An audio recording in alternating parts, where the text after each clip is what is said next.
મહુવા શહેરમાં વર્ષી તપના પારણા ઉત્સવની સુંદર રીતે ઉજવણી કરવામાં આવી હતી. ભક્તિમય અને કરુણાપ્રિય વાતાવરણ વચ્ચે મધુમતી નગરીએ ધન્યતા અનુભવી હતી. મહોત્સવના અંતિમ દિવસે તપ સમર્પણનો ઉત્સવ ઉજવાયો હતો. ભાવિકો બન્યા ભાવ વિભોર. મહુવા શહેરમાં વર્ષી તપના તપસ્વીઓના પારણા ઉત્સવ ભવ્ય રીતે ઉજવાયો હતો. ભક્તિમય અને કરુણાપ્રિય વાતાવરણમાં મધુમતી નગરીએ ધન્યતા અનુભવી હતી. મહોત્સવના અંતિમ દિવસે તપ સમર્પણનો ઉત્સવ ઉજવાયો હતો. ભાવિકો બન્યા ભાવ વિભોર. આ બાબતે ઐતિહાસિક વાત કરીએ તો ભગવાન ઋષભદેવે સંસાર ત્યાગ કર્યા બાદ અજાણતામાં 6 મહિના સુધી પારણું ન મળતા અંતે હસ્તિનાપુરના રાજા શ્રેયાસ દ્વારા શેરડીના રસથી તેમનું પારણું થયું હતું. આ તપ સામાન્ય રીતે ચૈત્ર સુદ આઠમ કે તેરસથી શરૂ થઈ આવતા વર્ષની અક્ષય તૃતીયા સુધી ચાલે છે, જેમાં તપસ્વીઓ એક દિવસ આકરો ઉપવાસ કરે છે અને બીજા દિવસે એક ટાઈમ કે 2 ટાઈમ શુદ્ધ આહાર ગ્રહણ કરે છે. અને આ તપસ્યા બાદ વર્ષી તપના પારણા અખાત્રીજના દિવસે કરવામાં આવે છે. આ તપ આત્માની શુદ્ધિ, ઇન્દ્રિયો પર વિજય અને કર્મોના ક્ષય માટે કરવામાં આવે છે. વર્ષી તપ એ જૈન ધર્મનું એક અતિ કઠિન, પવિત્ર અને પ્રાયશ્ચિતમય તપ છે. મહુવા જૈન સમાજમાં કુલ 70 આરાધકોએ વર્ષી તપની તપસ્યા કરી હતી, જેના આજરોજ પારણા થયા હતા. શાસન સમ્રાટની પવિત્ર ધરા મહુવા નગરમાં છેલ્લા 5 દિવસથી ચાલી રહેલા સામુદાયિક વર્ષી તપ મહોત્સવની આજે અખાત્રીજના પાવન અવસરે અત્યંત ભાવુક અને ભક્તિમય માહોલમાં પૂર્ણાહુતિ થઈ હતી. મહોત્સવના 5મા દિવસે પ્રભુ અને ગુરુદેવના ચરણોમાં તપ સમર્પણ ઉત્સવ ઉજવાયો હતો, જેમાં તપસ્વીઓએ પોતાની કઠિન સાધના પરમાત્માને અર્પણ કરી ધન્યતા અનુભવી હતી. પ્રણામ.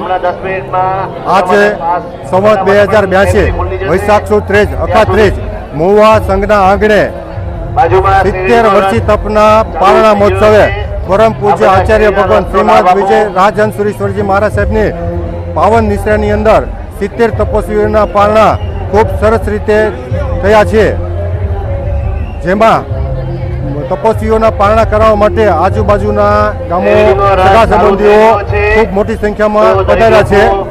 શાસન સમ્રાટ આચાર્ય વિજય નેમિશ્વરી મહારાજની કૃપા તેમજ શ્રી મહાવીર સ્વામી ભગવાનની અસીમ કૃપાથી 1 વર્ષનું તપ નિર્વિઘ્ને પૂર્ણ થયું છે.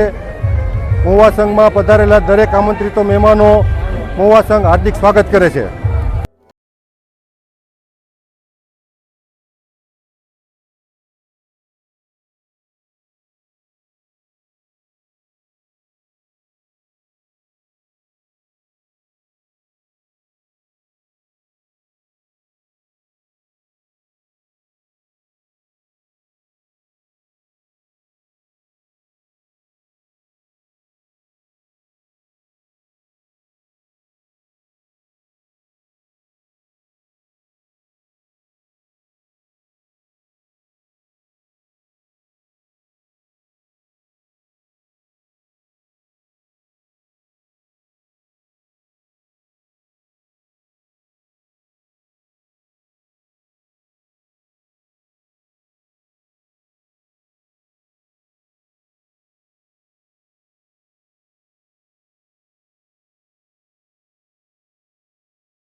મહુવા તપાકક્ષણ શ્રી સંઘ એના આંગણે છેલ્લા 13 મહિના અને 13 દિવસથી એક જૈન ધર્મનું વિશિષ્ટ અને મોટું તપ ચાલી રહ્યું હતું, વર્ષી તપ.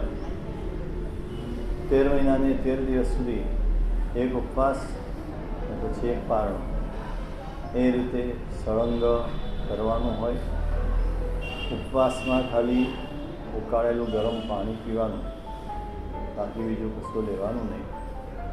પારણાના દિવસે પણ 2 ટંક બેસીને ઘરનું જમવાનું, બહારનું કશું ખાવાનું પીવાનું નહીં. એવા પ્રકારની દીર્ઘ તપશ્ચર્યા 71 વ્યક્તિઓએ આ તપ કર્યું, ખૂબ ભાવથી ને ઉલ્લાસથી કર્યું. એના પારણાનો મહોત્સવ, 5 દિવસનો મહોત્સવ મહુવા શ્રી સંઘના આંગણે નેમી વિહારની બાજુમાં જૈન બાલાશ્રમના કમ્પાઉન્ડમાં, જ્યાં હસ્તિનાપુર નગરીનું નિર્માણ કરવામાં આવ્યું, ત્યાં આગળ 5 દિવસનો મહામહોત્સવ યોજવાયો. પરમાત્માની ઉત્કૃષ્ટ પ્રકારની ભક્તિ કરવામાં આવી. એક દિવસ રથયાત્રા સમગ્ર મહુવાના રાજમાર્ગો ઉપર 71 તપસ્વી સાથેની રથયાત્રા આખા મહુવામાં ફરી. 5 દિવસ શ્રી સંઘનું સ્વામી વાત્સલ્ય, અને એમાં એક દિવસ વણિકની 9 જ્ઞાતિ એનો સાથે જમણવાર, લગભગ 2200 વ્યક્તિનો જમણવાર થયો. આજે આ જે લાંબી તપશ્ચર્યા હતી એના પારણા હતા. પારણા પણ પ્રથમ તીર્થંકર ઋષભદેવ ભગવાને વર્ષી તપ કર્યો, અને એનું પારણું શેરડીના રસથી શ્રેયાંશ કુમારે કરાવ્યું. એ સ્વરૂપે આ પારણા પણ શેરડીના રસથી થાય. શ્રેયાંશ કુમાર બનવાનો લાભ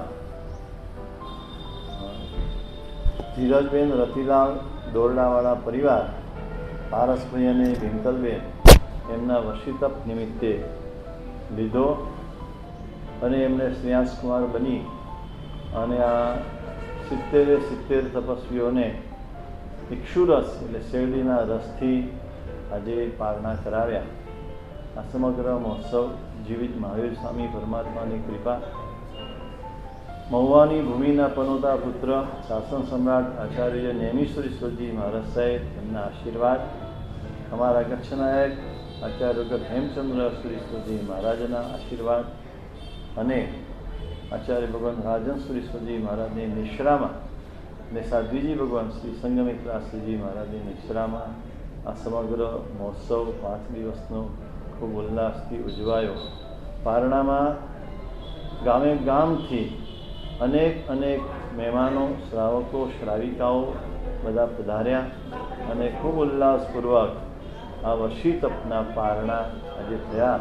આ પારણા નિમિત્તે મહુવામાં જે સાધર્મિક પરિવાર, એની ભક્તિ, જીવદયાના અનેક કાર્યો, 5 દિવસ મહુવામાં ચાલતા અનુકંપાના કાર્યો, જેમ ભૂખ્યાને ભોજન વગેરે, આ બધા કાર્યો પણ 5 દિવસ કરવામાં આવ્યા.